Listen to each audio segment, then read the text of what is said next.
When a fearful avoidant does this, they're never coming back. When we talk about fearful avoidance, we're talking about some of the most complex individuals in the attachment world. They don't just run away like dismissive avoidance, and they don't just cling like the anxiously attached. They live in a contradiction, wanting closeness yet fearing it, craving love yet distrusting it. This duality makes their behavior unpredictable, confusing, and at times deeply painful for anyone who loves them. But there comes a moment, a very specific turning point, when a fearful avoidance decision signals something final, something irreversible. And when they do this one thing, you have to accept the reality. They're never coming back. At first, a fearful avoidant may appear torn after a breakup. They might check in with you, stalk your social media, or even pop back into your life as if nothing ever happened. Their fear of abandonment and their longing for connection pull them back. But here's the truth. Those small returns are not signs of commitment. They're signs of conflict. They're battling themselves, not fighting for the relationship. That's why they often send mixed signals. One day they want you, the next day they disappear. But when they cross the threshold I'm about to describe, the cycle ends. There's no push and pull anymore. They close the door in a way that's almost chilling in its finality. So what is that moment? It's when the fearful avoidant rewrites the story of who you are in their mind. You see, they don't just leave physically, they erase you emotionally. They shift from seeing you as someone they once loved and needed to someone who represents danger, shame, or exposure. They will literally reconstruct memories to justify their exit. Suddenly, every fight, every miscommunication, every weakness becomes proof to them that leaving was not only necessary, but overdue. It's not about what really happened. It's about the story they have to tell themselves to survive. And when they reach this stage, there is no room left for reconciliation. They've convinced themselves that you are unsafe. This rewriting isn't always dramatic. Sometimes it's subtle, like watching someone slowly fade a photograph until the image barely resembles what it once was. They'll stop talking about you to others. They'll stop bringing your name into conversations. And in their mind, they'll box up the memories of you and put them in a corner labeled "Don't Open."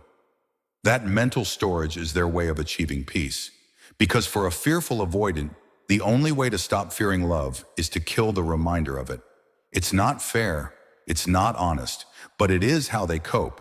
And once you've been placed in that box, they won't look back. Another clear sign is emotional neutralization. Unlike an anxious ex, who might cry or beg, or a dismissive ex, who might act cold, a fearful avoidant at the final stage becomes eerily indifferent. You'll notice it in their tone. Flat, distant, almost robotic. If you reach out, they might respond politely but with no warmth. If you try to trigger memories, they won't engage. It's like the fire has been put out completely. And when that switch flips, you're not just dealing with avoidance, you're dealing with disconnection. They've anesthetized themselves against you. That's the point where no matter what you do, appeals, logic, reminders of the good times, it will bounce off like rubber against stone. The most painful part of this is that it rarely comes after a huge dramatic blowout. Most people expect fireworks, the screaming, the blocking, the angry declarations of never wanting to see you again. But fearful avoidants don't always give you that. Instead, they often disappear in silence. They leave quietly, and their absence becomes the loudest message. And that silence means they've decided the risk of re-engagement is greater than the comfort of connection. They would rather endure loneliness than step back into what they perceive as emotional danger. That is when you know they're never coming back, not because they don't feel, but because feeling itself has become too dangerous for them. Let's be clear here. This isn't about you not being enough.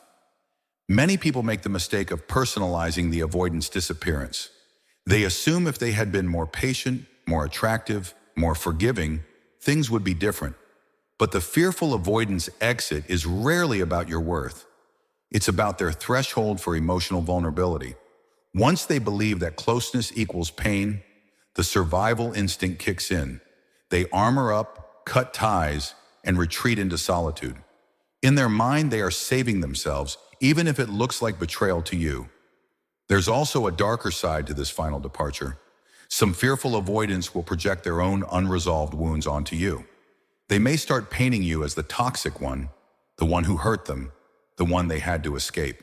Even if you treated them with patience and love, they may still recast you as the villain because it justifies their decision. This isn't about truth, it's about emotional survival. If they can make you the problem, they don't have to face their own fears. And tragically, this projection is often the nail in the coffin. Once they see you through the lens of enemy instead of partner, they'll never allow themselves to come back, no matter how much history you share. You'll also notice they stop engaging in maybe behaviors. Early on, a fearful avoidant may leave but still watch your stories, still like your posts, still linger around mutual friends.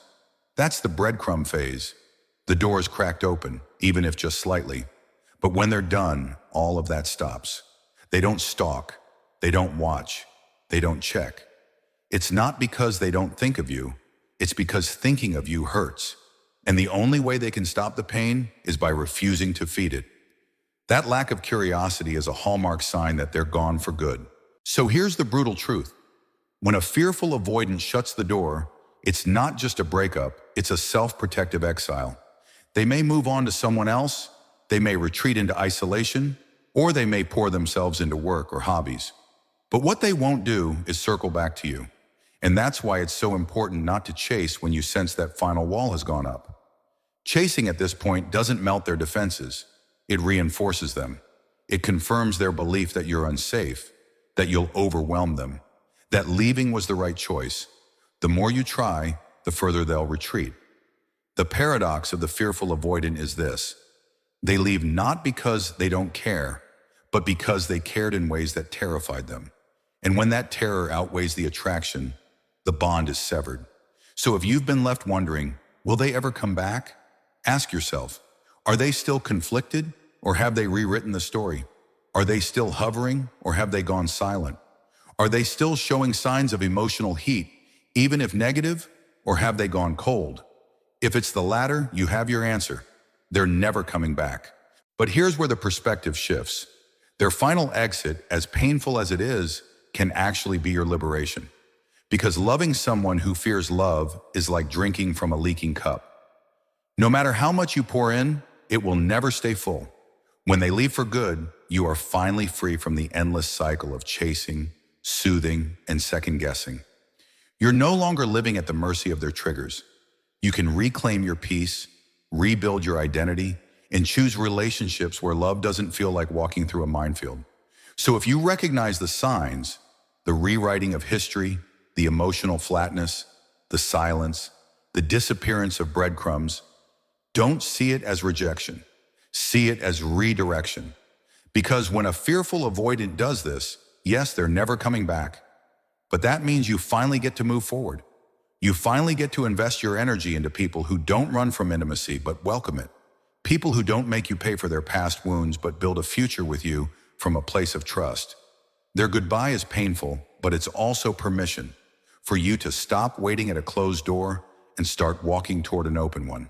And remember this, you don't heal by keeping the door cracked for someone who's already gone. You heal by closing it fully, locking it if you must, and turning your face toward the horizon. Because the love you seek, the love that's steady, secure, and fearless, cannot come from someone who has already decided that closeness is their enemy.